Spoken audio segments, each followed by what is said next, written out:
Hello everyone, welcome back to our Power Ranger vlog. This week's episode, True Black. I'm sorry, this is a Chase episode, and I stated Chase is my most hated Ranger in the group.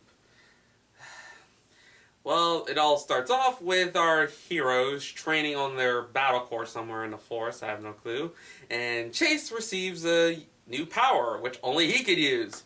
Which is kind of weird, because usually this type of moment, it would be Tyler who would receive this power boost, not Chase. I'm just sorry, I'm just going with Ranger logic.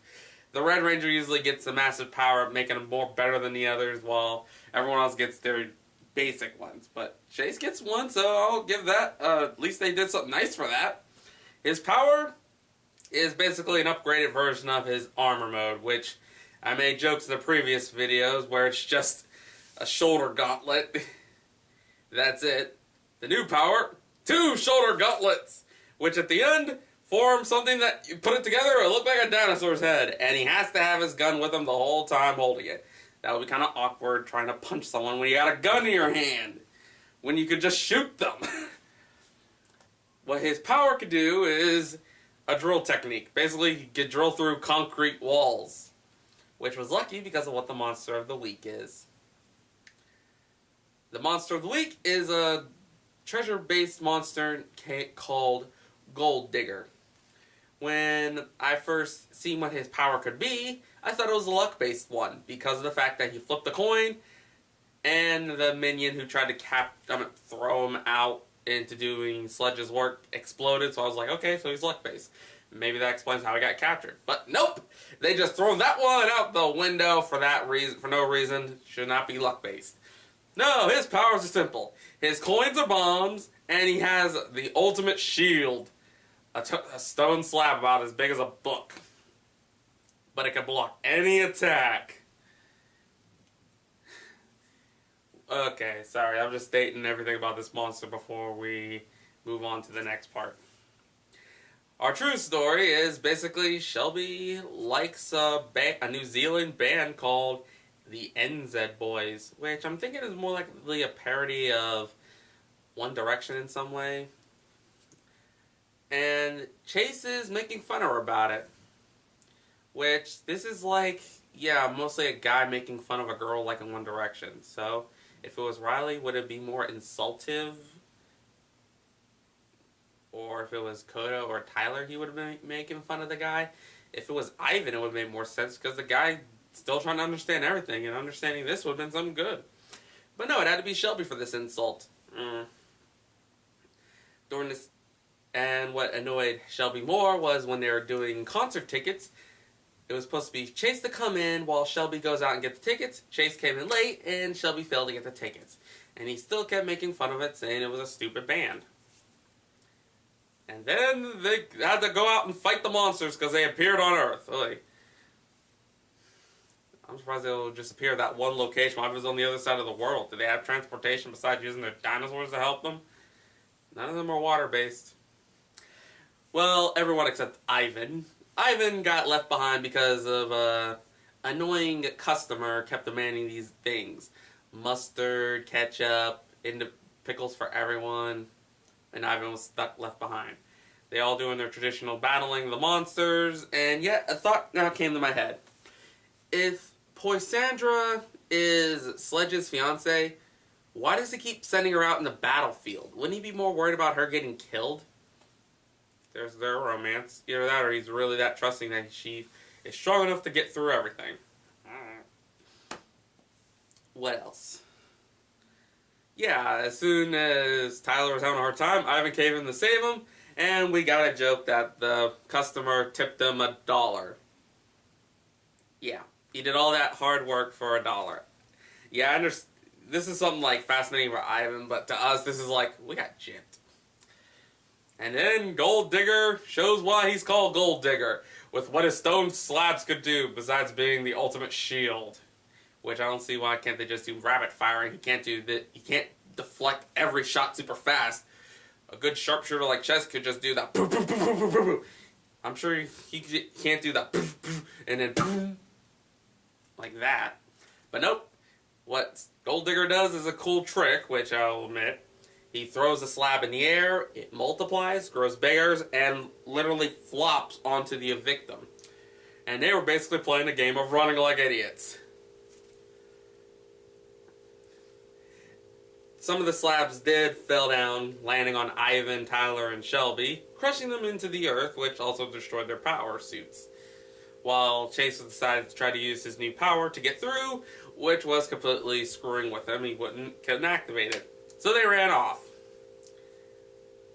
While Kendra was customizing the device to work with Coda and Riley, Chase was wondering what's wrong. What could be the problem?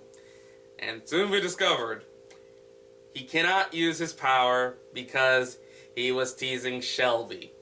For Lord's sake, if that's what it takes to not become a Power Ranger, everyone on this planet can't be a Power Ranger for all the teasings we make to other people.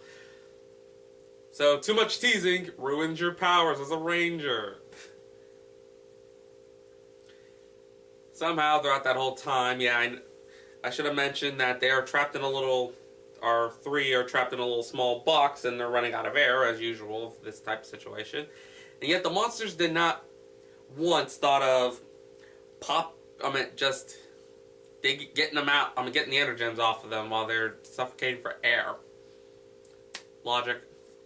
They came back into the battlefield. Riley and Coda tries to use the power, which failed with both of them, so it was up to Chase. Chase finally put his 2 cents together about his whole problem, learned how to use his drill, and started plowing through the frickin' stone slab throughout that time. He plowed through, pulled Shelby out of there, doing like the whole heroic carrying her and jumping out, while Ivan and Tyler literally had to jump themselves out. Heroics! Then the usual, they all morph, battle poses, explosive gas farts. And then they do the battle. For what I'm noticing also throughout these episodes, Wrench, who I just got the name, the tech monster for Sledge's team, is starting to grow more of a spine. Where did that come from? He was always like the meek coward, but now he's starting to act more ferocious. And also, where'd Fury go? It's like he left. Maybe he'll come back in the next episode, I don't know. But yeah, basically... Wrench is actually fighting more. Sorry if I'm mispronouncing. I'm sorry. I'm just shooting from everything I got. He's just starting to fight back with his axe, and he's still getting his butt whooped to the point where Chase spinned him into space. I think he just spinned him into the air. That's all we get the last see of Chase. I'm not Chase. Wrench. While Chase does the drill move again, breaking Gold Digger's slabs. And then they did another combo attack with the Dino Spike. This time, while the Dino Spike is flying, Chase is spinning at it, blasting both of them. Monster gets big, Megazord appears, Monster tries to use a stone slab to crush the Megazord, which are even more bigger. And the Gold Zord came in, rescued the Zord, did the fusion, killed the monster. Voila, that's it. Back on the ship, Wrench is afraid not to let Sledge seize him. Sledge found him and threatening to put him in solitary confinement with some monster with a long tentacle arm that was attacking Wrench for a little bit. And my only thoughts was, why couldn't you release that thing out into the world? I'm pretty sure the Rangers can't handle it if it's that dangerous. Maybe he can't control it. Or it could be hinted that we're going to be having to see that thing later. I can't wait to see what it is. During this time, you know how radio shows go. You get a chance to win these tickets. All the Rangers are trying to call in for the tickets. And the winner of that was Chase. Chase won, got the tickets for everyone, apologized to Shelby, and he is still my most hated one because of the ending line. I'm not perfect, but I'm close to perfect. So he still has that smug attitude where I want to bonk him in the head. True Black. What the hell is the point of that title? I think they don't really get the titles properly. True Black just what? Means Black Ranger needs to be truthful more? Or states his honest opinions? Or be more honest? They could have just said Honest Black and it would have made at least more sense. He should have been more nicer or something. Wait, my mistake. Honest means he gave his honest opinion and he did. So, Nice Black? this is why I just don't get it, why they pick the title names. Chase is really annoying of a character. He still acts like nothing really changed with him. He's still acting the guy who's better at some stuff and you just want to bonk him on the head a few times. Our monster, why did he, if he had a luck-based power, why couldn't he just risk using that on the Rangers instead of just keep dropping stone slabs on them? And everything else, not one of my favorite episodes. The only thing I would like about it, I did like about it, is the Armorex Dino spinner. That's the only thing I find cool about it. Doing a drill technique that can go through concrete. That's the one thing. All I can say is that is my honest opinion about these vlogs. Stay tuned for more videos that are coming through my channel. Till then, Rasa, signing out.